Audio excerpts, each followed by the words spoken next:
Okay. Right. Hello YouTube, this is D.B.T Gamer Show, and this is episode 20.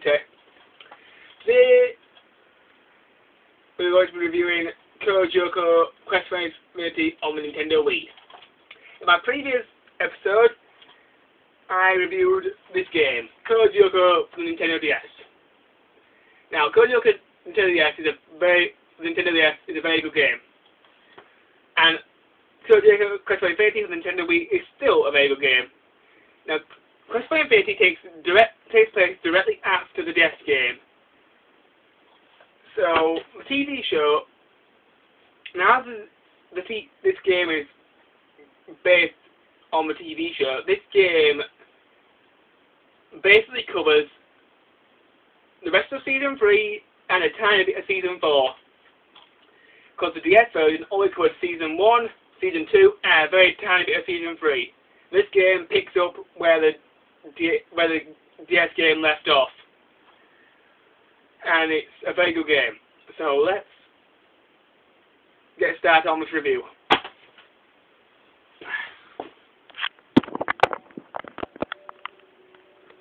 Okay. Right.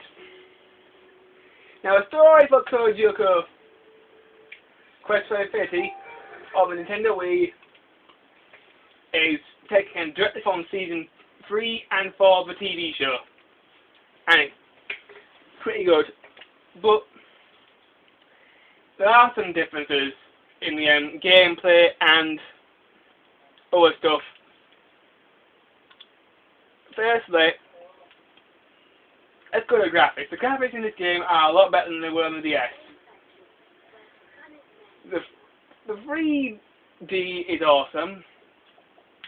There's no 2D gameplay in this game at all.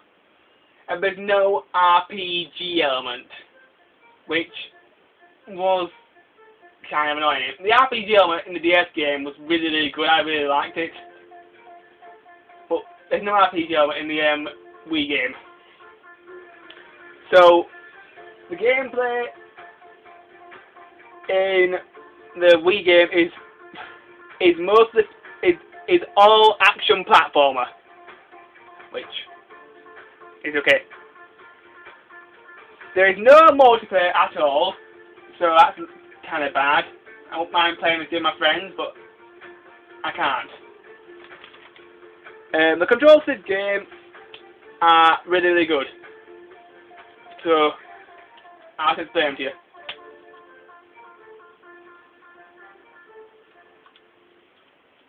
Now, use the thumbstick to move around. The C button is for your superpowers. You have several superpowers in this game. The Z button's to dodge. To dodge, basically, you hold Z, and then you flick the joystick in the direction you want to dodge.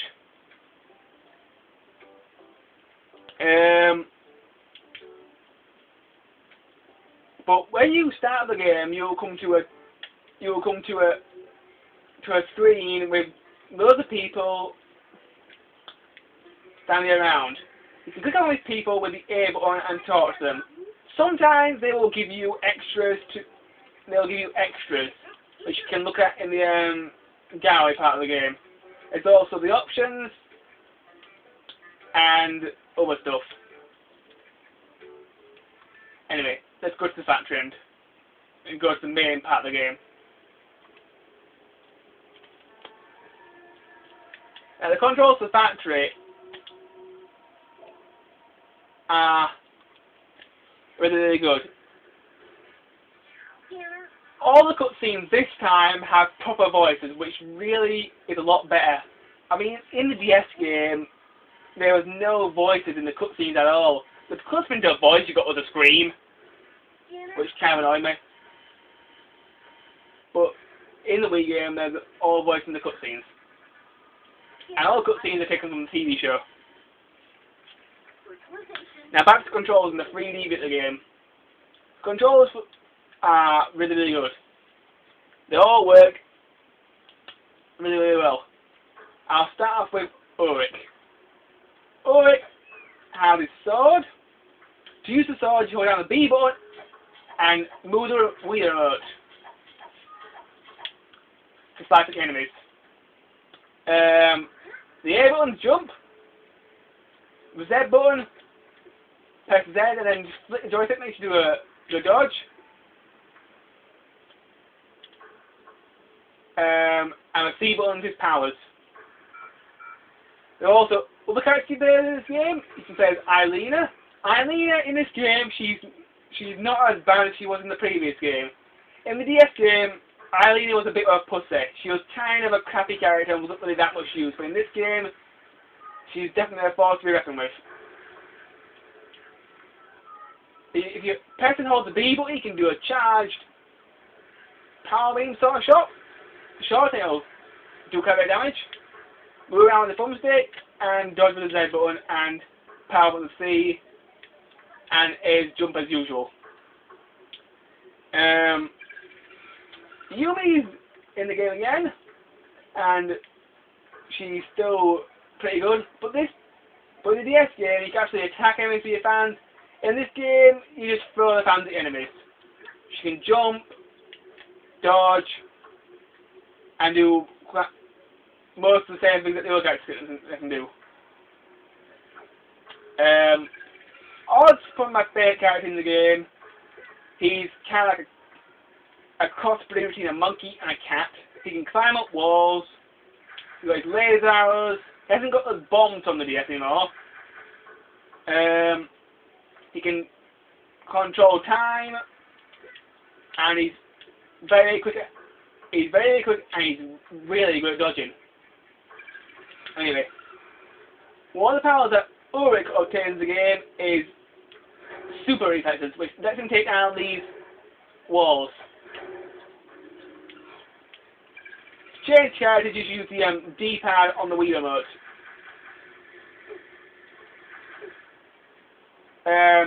The power bar and the health bar are on the top left hand corner of the screen, and your point bar is on the top right hand corner of the screen. Odd's climb move is done on these walls with the lines on. So all the controls work really, really well. The music in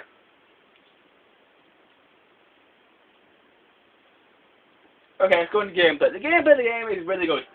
Most of it's platforming. There is no RPG element like in the previous game. So most of the game you will just be jumping around, killing enemies, collecting points, and all that sort of stuff.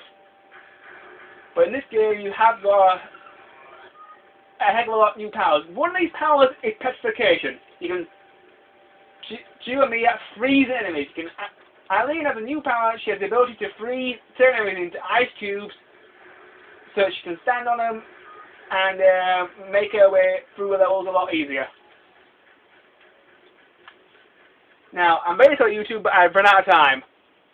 So, join me in part 2 of my LYOKO Quest Infinity review, and I will tell you more about the game. So until next time, bye bye.